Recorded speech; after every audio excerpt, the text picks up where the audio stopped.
Get your free copy of the complete tutorial at www.teachucomp.com/free.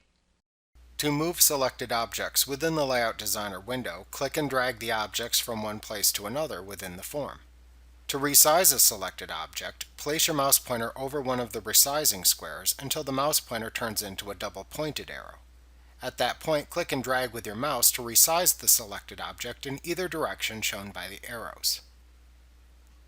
Note that you cannot resize multiple selected objects using this method. However, you can make multiple selected objects the same height, the same width, or the exact same size. To do this, first simultaneously select the objects that you want to make the same height, width, or size.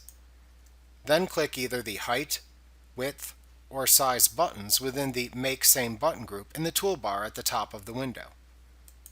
The selected objects will then be the same height, width, or exact same size as the last object selected, depending on which of the three buttons you click. Like what you see? Pick up your free copy of the complete tutorial at www.teachucomp.com/free.